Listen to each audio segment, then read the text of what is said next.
C'est ton Gavantard qui revient une fois de plus again and again te balancer cette dose, ce nectar survitaminé. Va chercher ton bavoir, mets-le bien en place, car tu sais que tellement c'est bon, onctueux, délicieux, tu vas t'en foutre partout et tu vas dégueulasser ton tricot tout neuf. Avant de démarrer cette petite vidéo, te rappelles-tu de ceci? En tout cas, tout ça pour dire, voilà, le verdict, mon gars, l'album est lourd de dingue. Voilà, le Duc n'est pas encore mort. Il y a peut-être des gens qui voulaient l'enterrer. Voilà, en tout cas, le Duc est de retour. Tadam! Ouvrez les portes du domaine! Ouvrez les portes du royaume! Le Duc est de retour! Il a mené des batailles! Il est parti tuer des sarrasins, mais le Duc est en forme, mon... Donc, ce passage est extrait de ma chronique de Nero Nemesis, vidéo déjà méga classique qui a été vue un petit peu plus de 170 000 fois.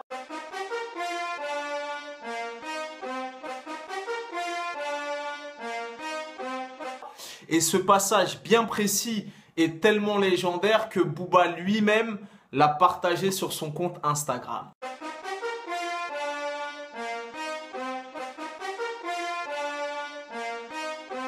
Quelles sont les infos que nous avons à notre disposition? Donc, l'album a été annoncé pour l'hiver 2017. Normalement, l'album est censé s'appeler Throne. Voilà, est-ce que Booba est un fan assidu de Game of Thrones? Il faudra lui poser la question. Dans un premier temps, il y avait une première pochette qui était sortie.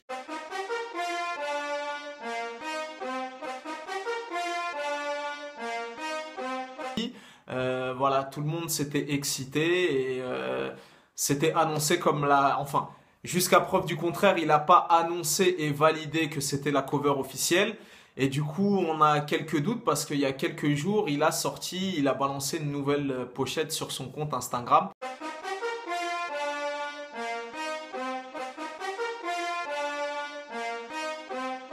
Donc, est-ce que c'est des petits montages qui ont été faits par des fanatiques ou est-ce que c'est les covers officiels? La question reste en suspens.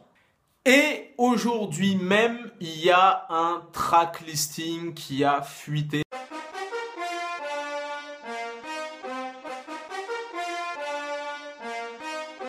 Et donc du coup, il y a deux alternatives.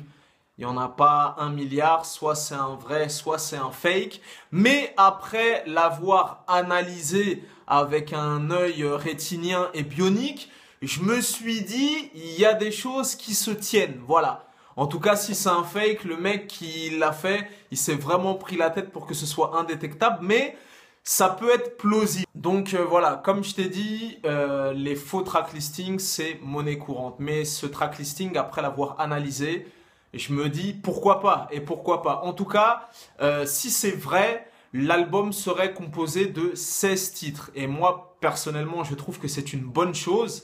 Parce que quand tu appelles ton album Throne, quand tu es en mode je suis le Duc, je reviens dans mon domaine, si tu veux t'asseoir sur les genoux du boss, il faudra que tu t'assoies sur mes genoux. Voilà, quand tu appelles ton album Throne, c'est comme si tu l'appelles Himalaya, c'est comme si tu l'appelles je suis dans la galaxie, je suis dans le turfu. Ça veut dire que je chie dans la bouche du rap français, tu vois. Ça veut dire je chie dans la bouche du rap français. Je suis sur le trône, vous êtes mes disciples, vous êtes mes valets, mes sujets, mais voilà, je suis le roi, le king, et c'est moi qui suis assis sur le trône. Voilà, en tout cas, quoi qu'il en soit, il reviendrait avec 16 titres, et je trouve que c'est une bonne chose, parce que si tu appelles ton album Trône, et que tu chies dans la bouche du rap français, tu peux pas revenir avec un 10 titres, un 12 titres, un 13 titres, un 14, 15, 16. Pour moi, voilà, déjà, c'est bien. Ça veut dire que l'album est fat, est compact, qu'on aura le droit à un peu plus d'une heure de musique, mais tu peux pas appeler ton album Throne et revenir avec 10 ou 12 morceaux. 16 morceaux, ce serait cool. Voilà. En plus de ça, dans le track listing, quand tu regardes les crédits au niveau des beatmakers, il y a des beatmakers que lui-même affectionne particulièrement et des beatmakers avec qui il a déjà collaboré à plus d'une reprise. Donc voilà, c'est pour ça que je te dis, La question reste en suspens. Est-ce que c'est un fake ou pas? Mais en tout cas, c'est pas impossible. Voilà. Et au niveau des featuring, tu retrouves Niska, tu retrouves MHD, tu retrouves les gars de sa clique Kalash et Gato et le feat le plus, comment dirais-je, le plus incroyable, c'est un feat avec PNL, un morceau qui s'intitulerait Rictus. Voilà. Après, pour le coup, on connaît PNL, on sait qu'ils sont en mode QLF que la famille. Ils se mélangent pas trop, mais pour le coup, si c'était vrai et si c'était vrai, tu vois, au final, il n'y a pas un, tu sais, c'est soit oui, soit non. Donc, c'est pas un truc, est-ce que le PSG va gagner la Ligue des Champions, tout ça et tout ça, c'est, pour le coup, c'est un peu moins sûr, même si tu sais que Vantard est un motherfucking supporter du PSG. Mais là, pour le coup, sur un malentendu ou j'en sais rien, voilà, qui sait, et pour le coup, en plus, en tout cas, c'est un secret de Polichinelle. Booba est un grand fan de PNL et il leur a envoyé de la force à maintes et maintes reprises sur les réseaux sociaux. Pour le coup, ce serait vraiment un coup de maître.